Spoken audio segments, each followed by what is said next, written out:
Forget the glamour of the Gilded Age. Forget the top hats and the ticker-tape parades. America's true transformation was forged in panic and smoke, and it began with a sound no one should have heard.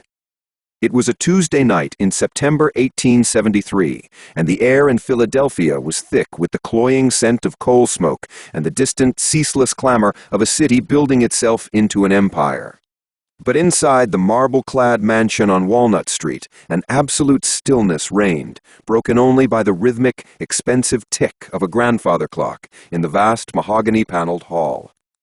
This was the home of Jay Cooke, the man they called the financier of the Civil War, the colossal figure who had, barely a decade earlier, saved the Union with a pen stroke and a handshake.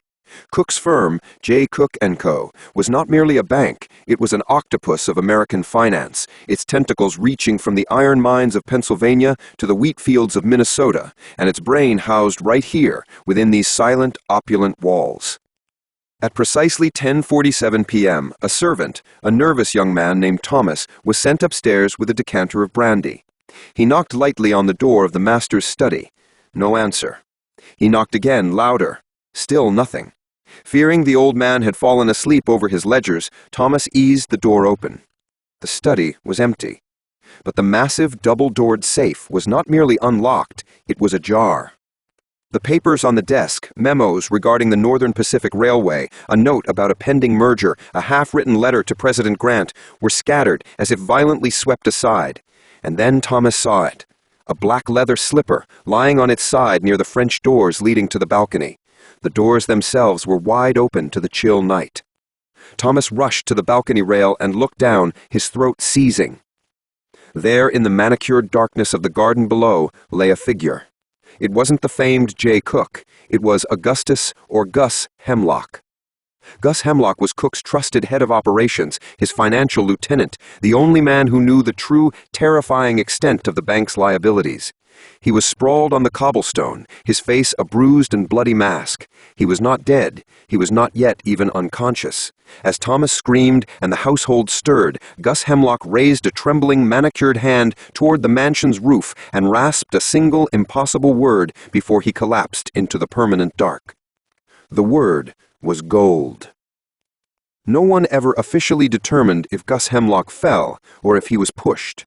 But in the morning, when Jay Cooke & Co. did not open its doors for business, and the news of Hemlock's accidental fall spread, the markets did not wait for an inquest. At 11 a.m. on September 18, 1873, the New York Stock Exchange began its unprecedented, terrifying collapse. It was the start of the longest, deepest depression in American history to that point, a 6-year cataclysm known simply as the Panic of 1873. But the real story isn't the panic. The real story is the man who engineered the crash, the one who left the slipper on the balcony, and the unimaginable price he was willing to pay to become the undisputed, secret sovereign of the United States. This is the true story of Silas C. Thorne, the Gilded Age's most powerful, most ruthless, and most forgotten industrialist, a man who believed the American dream was a delusion and that the nation was simply a piece of property waiting for the right bidder. His ghost still haunts the halls of American power, and the ripples of his audacious plot, a plot to not only corner the nation's gold supply, but to manipulate the very Constitution, are still felt today. Chapter 1: The Crooked Pillars of Washington. The year 1872 was supposed to be the glorious apotheosis of the American experiment. 4 years after the bloody Civil War, the nation had limped through Reconstruction, and now, fueled by steel, steam, and seemingly limitless Western land, it was on the cusp of an unimaginable boom. The transcontinental railroad, that iron spine across the continent, was complete. Inventors like Edison and Westinghouse were tinkering with the very fabric of modern life. The sheer scale of industrial output dwarfed every European power. America was rich, and it was moving.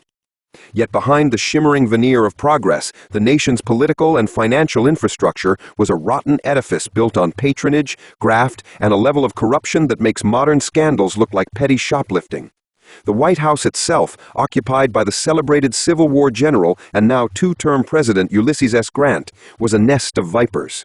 Grant, a good man with a disastrously poor judge of character, was surrounded by men who saw the presidency not as a sacred office, but as a vast, untapped vault.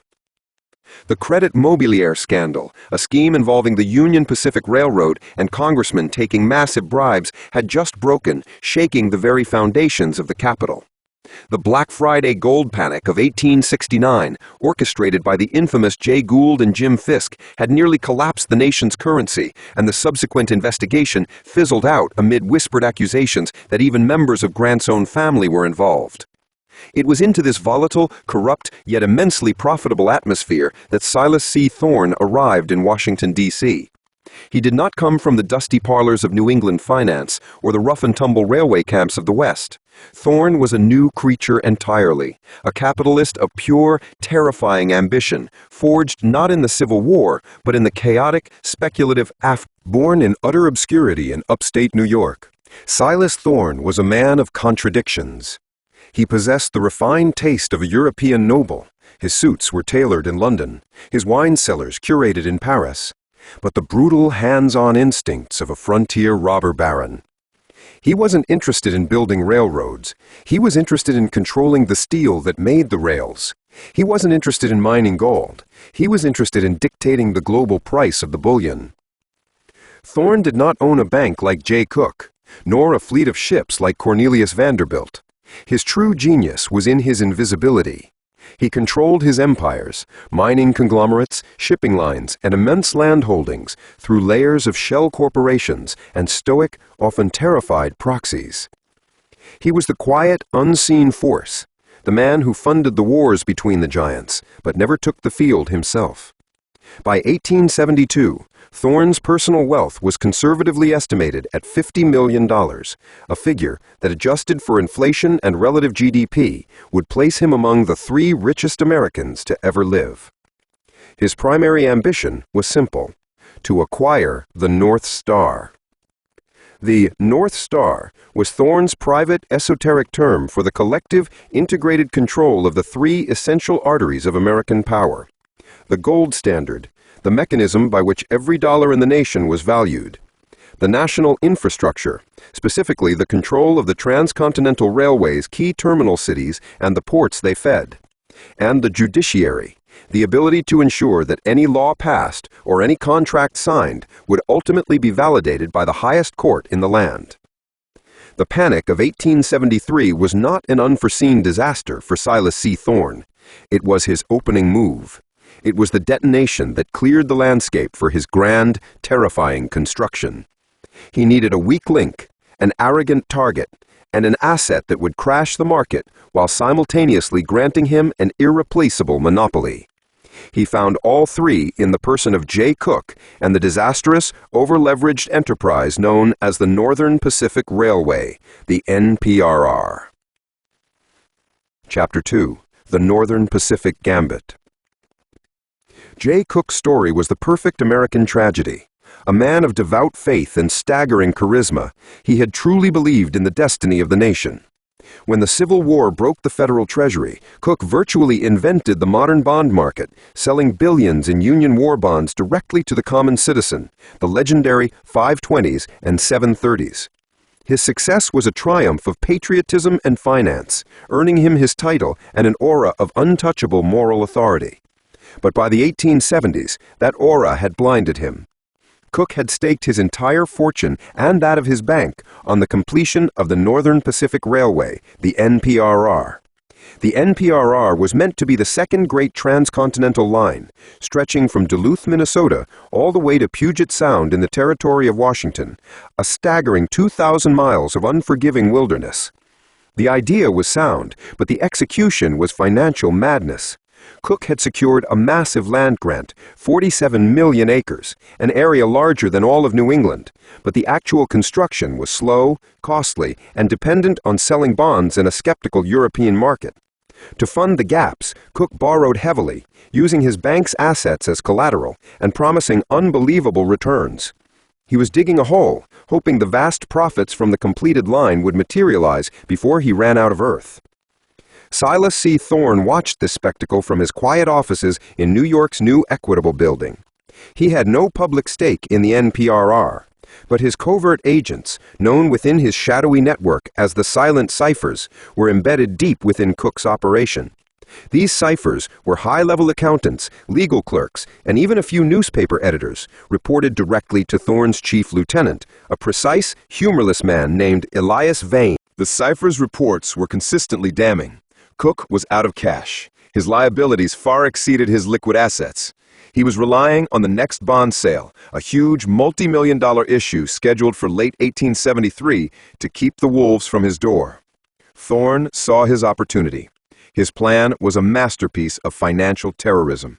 Phase 1, the undermining. Systematically use his shell companies to dump Cook's existing NPRR bonds onto the European and U.S. markets. Not a massive flood which would be noticed, but a steady, targeted stream to depress the bond's value.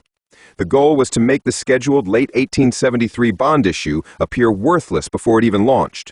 Phase 2, the eruption.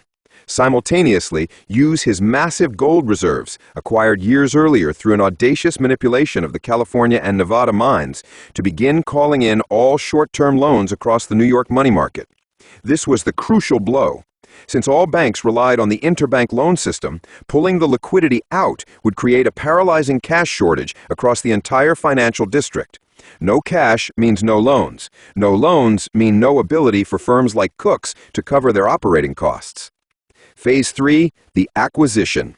As J. Cook & Co. collapsed, the entire Northern Pacific Railway, the 47 million acres of land, the completed track, the massive potential, would be available for pennies on the dollar. The fall of Gus Hemlock was the perfect punctuation mark for Phase 1. Hemlock, it turned out, had uncovered the full extent of Thorne's quiet bond dumping scheme, realizing that the market was being deliberately suppressed just weeks before the crucial issue. He went to Cook, demanding a public disclosure. Cook, convinced by the delusion of his own destiny, ordered Hemlock to silence. The events of the night on Walnut Street remain a mystery, but the outcome was horrifyingly clear. The head of operations of America's most powerful bank, the man who knew the secrets, was rendered a mute, broken figure on the eve of the collapse. The word he rasped was gold. It was the name of the weapon used to kill the American economy. The next morning, the bell on the New York Stock Exchange signaled a catastrophe. The firm of J. Cook & Co. had suspended operations. The news spread by telegraph like wildfire. A small flurry of selling turned into a tsunami. Banks that had loaned to Cook or that held the suddenly toxic NPRR bonds were the first dominoes.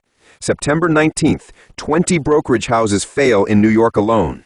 September 20th, the New York Stock Exchange closes its doors, an unprecedented move since the Civil War. It would remain shuttered for 10 days.